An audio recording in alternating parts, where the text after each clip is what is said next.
Hello বন্ধুরা, good morning. Welcome back to Manisha's creation. অনেক দিন পর তোমাদের জন্য একটা ব্লগ ভিডিও নিয়ে এলাম। তো আজকে আমাদের ছেলের বার্থডে। তো তোমরা থাম্বনেল দেখে বুঝতেই পেরে গেছো।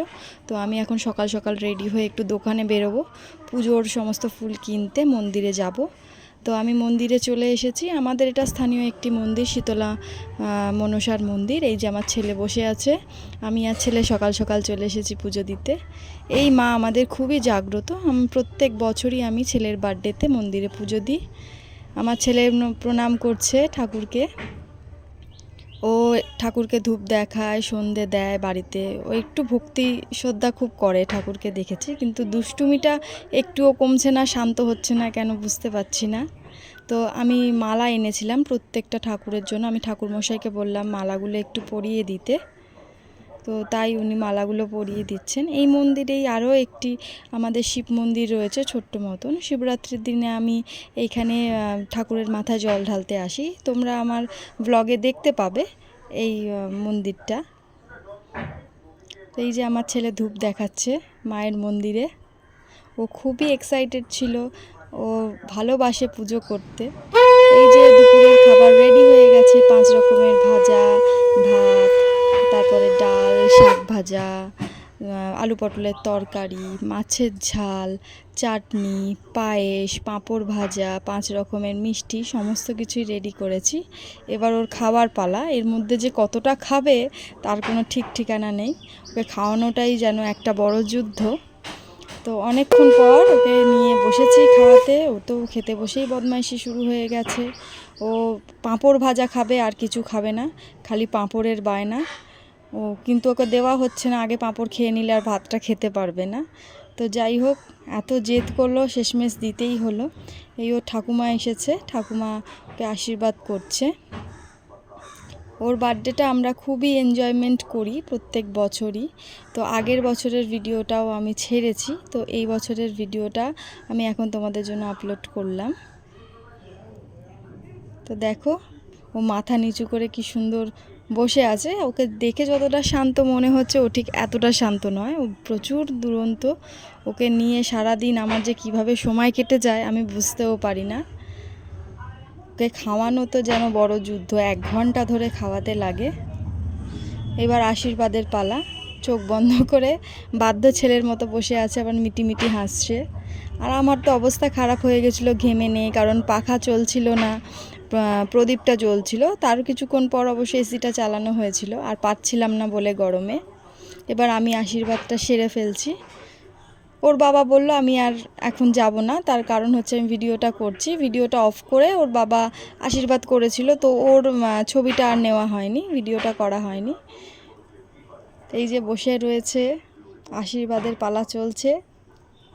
ও পাঁপড় ভাজার দিকে তাকিয়েই রয়েছে। এই নিয়ে নিয়েছে, অলরেডি তুলে নিয়েছে। ও পাঁপড় ভাজা খেতে শুরু করে দিয়েছে। ও শেষমেশ কথা শুনলই না। এবার পায়েসটা কিছুতেই মুখে নিচ্ছে না, এই জন্যই আমি পাঁপড় ভাজাটা দিতে চাইনি।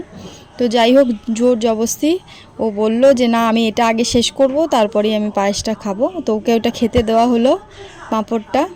তো পাঁপড়টা শেষ করার পরও আর নিতে চাইছিল না, তো জোর জবস্তি একটুখানি মুখে ঠেকিয়ে নেওয়া হয়েছিল। নিয়ম অনুযায়ী তো এটা করতেই হয়, একটুখানি মুখে দিতেই হয়। ওর তো হুড়োহুড়ি খেলা শুরু হয়ে গেছে। এইটুকুনি ও খেয়েছে বন্ধুরা, অতটা পায়েসের মধ্যে। সারাদিনও এইটুকুনি, যেটুকুনি তোমরা দেখলে এইটুকুনিও মুখে দিয়েছে, আর একটুও ও পায়েস খায়নি। এমনকি ওর ঠাকুমা যখন দিতে গেছে সেকেন্ড টাইমে তো আর মুখেই নেয়নি।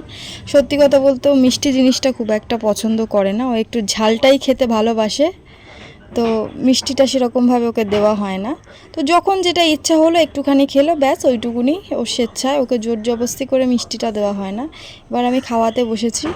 টানা 1 ঘন্টা ধরে এই খাওয়ানোর পর্বটা আমার চলেছিল। যে কি অবস্থা হয়েছিল আমি জানি। এবার আমি বিকেলবেলা চলে এসেছি আমার বাপের বাড়িতে, কারণ নেক্সট পর্বটা শুরু হবে আমার বাপের বাড়িতে, অনুষ্ঠানটা সন্ধেবেলা। এই যে আমার বাবা পেঁয়াজ কেটে রেখেছে, চিকেন পকোড়া ম্যারিনেট করে রাখা রয়েছে। একটা বড় কড়ায় তেল নিয়ে বাবা বসে গেছে চিকেন কষা করতে। তো রাইসটা রেডি হয়ে গেছে, রাইসটা আমার মা রেডি করেছে, কিন্তু বাবা বলল আমি চিকেনটা করব। তো সেই জন্য বাবা চিকেনটা নিয়ে বসেছে। আমি যাচ্ছি বন্ধুরা তোমাদের রাইসটা দেখাবো বলে। এই যে দেখো রাইসটা রেডি হয়ে গেছে, 1 হাঁড়ি রাইস। খুব একটা বড় করে আমরা অনুষ্ঠানটা করিনি, ছোট করেই করেছি, ঘরোয়া যেরকম হয়ে থাকে। তো সন্ধ্যাবেলা ছোটোখাটো একটু ডেকোরেশন করা হয়েছে, আর ওর সমস্ত বন্ধুরা আসবে। এইটা হচ্ছে আমার বোনের হাজব্যান্ড। তো সবাই চলে এসেছে, এখানে সমস্ত বাচ্চারা চলে এসেছে। এবার কেক কাটার পর্ব শুরু হবে। বিকেলবেলায় আমরা বেরিয়ে পড়েছিলাম কেকটা কিনতে, কারণ সকালবেলা কেকটা কেনা হয়নি। বোন, আমি আর আমার হাজব্যান্ড বেরিয়েছিলাম। আমার বোনই গিফট করেছিল কেকটা। এই যে বসে রয়েছে বন্ধুদের মাঝখানে, ও খুব এনজয়মেন্ট করছে। সমস্ত বন্ধুরা এসেছে, খুব এনজয় করছে। এই যে এটা আমার ননদ আর ননদের হাজব্যান্ড। তো আমাদের বাপের বাড়িটা যেটুকুনি আছে, খুব যে অনেক বড় হাইফাই তা নয়। আমরা মধ্যবিত্ত যেরকম আমাদের বাড়িটা হয়, অনেক পুরনো বাড়ি, তাই দেখতেই পাচ্ছ একটু রং ফংগুলো চটে গেছে। তো এই যে সমস্ত গিফট সাজানো হয়েছে, বন্ধুরা ওকে গিফট করেছে। কেকও রেডি, কেকও চলে এসেছে। সুন্দর একটা মানে হাই রোড, তার মধ্যে দুটো গাড়ি রয়েছে। তো ওই এটা পছন্দ করেছে কেকটা। তো 3 বছরের বার্থডে সেলিব্রেশন আমরা করছি, এই জন্য 3 নম্বরে একটা ক্যান্ডেল আনা হয়েছে। এবার কেক কাটা শুরু হয়ে গেছে, সবাই মিলে কেকটা কাটা হচ্ছে।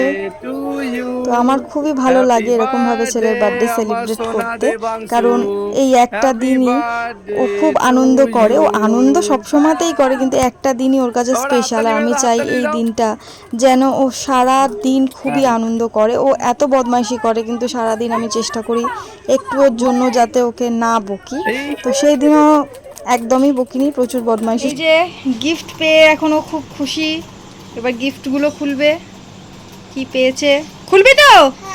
আচ্ছা ঠিক আছে, আজকের ভিডিওটা এইটুকুনি। ভিডিওটা ভালো লাগলে একটা লাইক করে দিও, আর সাবস্ক্রাইব করে দিও, আর যদি লাইক করে দিও, সাবস্ক্রাইব করে দিও। আচ্ছা বলো টাটা।